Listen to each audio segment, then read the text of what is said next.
on mana alladhina on yad'umuna yarja al-yatim mana bi unfi bi yadfa'u min dunyam bi unfin esembe an haqqihi wa hadama haqqe makko Allah wi ko ni o sifri kadi wala yahuddu hirjinta hoore makko ko hirjinta goddo ala ta'amil miskini e nyammindi miskinabe jawdi ndi jogindi o nyamminta hin miskinabe o wasira ko wadbe kadi o hirjinta dum men wonde yo nyammin miskinabe Allah wi o de no sifri ni mojjani sa amna on nazalat jippi fil Aasi ibn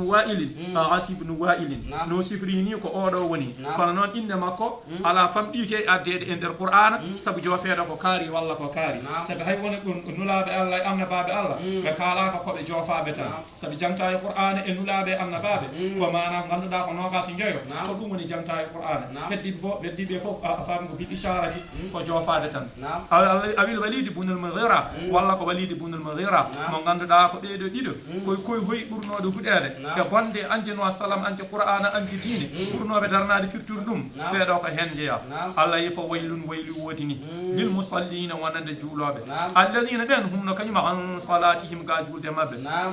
huna ibn belsini mana an yuakhiruna habe nemna dum an waqtiha ga waqtu ayawta tawbe juulaha Allah yidede wayli wodini dum walaw annahum sallu hasuna kabbe mana be juuli afami baada khuruji waqtiha shagal ya daltudo waqtu afami bi ghayri udhrin ko alda e mana ngamtu alladhi ta'atta mana ta'addada alladhi tahaddadaha ash-shar'iyyatu mana sharia ma mana mudotti afami o ma afami on ma ngamtu afami waqtuji jeer on ngamtuji jeertade dum woni annahum sabu kambe ahimu mana di bakkudini dum woni fa waylallahumullahu bidhalika Allah wayli bi mana sabu dum den ma lefte dum alladhi men humno kanyumen yura'una nasa dum woni eben jengini yimbe fi salati e julde wayre haade ko wona julde kala ko be golli be kollir yimbe wonde ko yeego be madirta sabu Allah yibe ke mana ganda kanyumen wayli wodnim lefte wodnim wayli non wiyama ko lefte wiyama ala ko caangol gongol to jahannam ko wiyama ko dum kala ko wayi wonde kay wona hunde mojjere Allah yi wayli wodi lefte goddi wa yamnuna den hadobe almauna gollor ko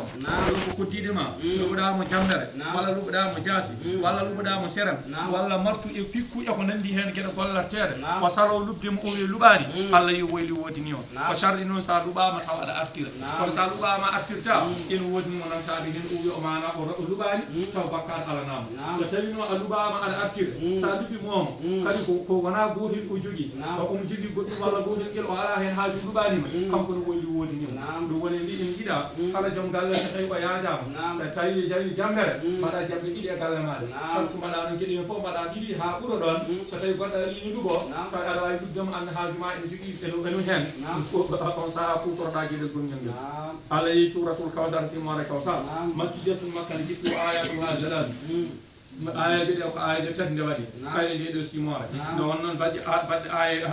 aya de didi ngala aya goto ala de simora ci mo jil godde kanje ngadi wadi ganda wadi aya de tadi e Qur'an jomala asman bismillahir rahmanir rahim bismillahi indallah rahman jom yurmende hewnu hufti dinda do wana jube feren kala keji hen arrahim ko jom yurmende hewndi herindi julbe tala akhara jomala asman inna min a'daynaka min dokki mo ya muhammad al kawthara min dokki ma mana kawthara biyama kawthara ko mojjere hewne huwa dum no mana nahrum ko caangol fil jannati woni al janna huwa dum hawduhu woni wendu makko kam sallam taridu alayhi ummatuhu lenyol makko e mana en jola hen yara no sallam wi mana man shariba minhu la yazmu abada kala jarda hen wonta dum do ha nyalama dangi abil khilaf bana ba fi tafsir al kawthar wala lural woni tafsir al kawthar al khayrul kathir ko mojjere hewne min nubuwati umrade annabagal ngal rokka kam nulad Allah sallallahu alaihi wasallam kol ngal annabagal ngal rokka Allah wadi tendagal nulaabe annabaabe ujunnaay temdar ujunnaay nogas ujunnaay tato kanko watti nayo ko no pamirta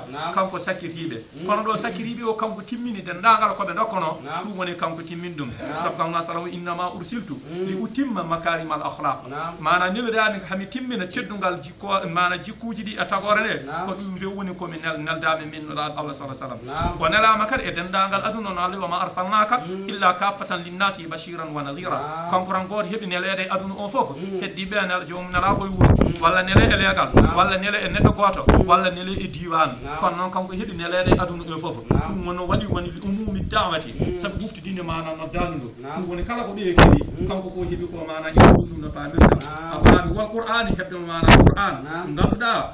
kutubu samawati al ardiya ko manama arba'atu ko defte asmaniyan ko nayi ko hen jeya tawret l'injil zabur qur'an o dum kadi ko hen jeya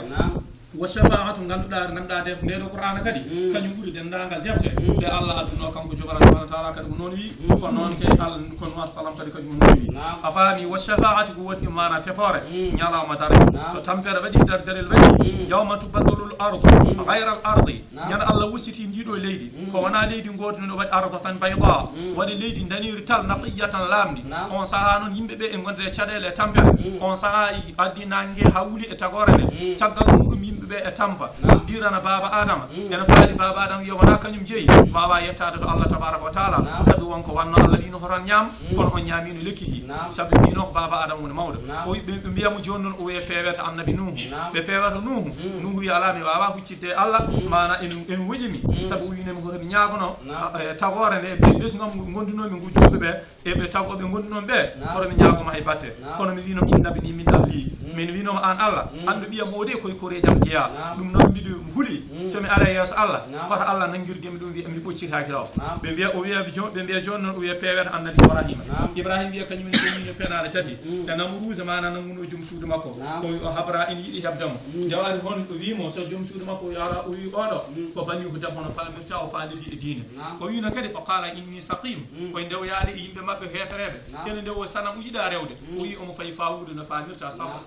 asbu mo medi fay faawude dum woni ko faadi kono o faawngani o jonno o tahdere nde ndew nangi mana sanmuji ko hili hapari o itti jamberde o wade sanam mawdo nde be ngari bi man faala hala bi alihatina on sa hol gollum Allah amen ba qala fal fa'aluhu kabiruhum nde bi bala kanko golle o yala golle dum manam pamita rabbinaade ko mana Allah mawdo o wadi non dum woni o deedo gede tani o faandi o fenaro anda Allah sene nangira mudum dum non be bi jonno bismillah domin payar o yi pewata mana annabi Musa be pewata Musa wi'aɓe ala min mi warini neɗɗo fa wakasahu Musa fa qada alayhi mi fini neɗɗo womere ko idini mbaɗde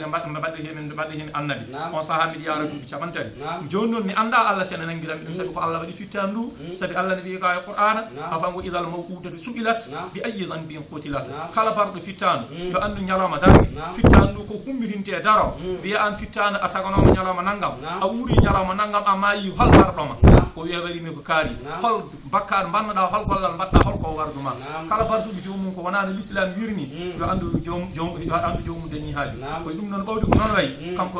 o wawa arde Allah o faando o haala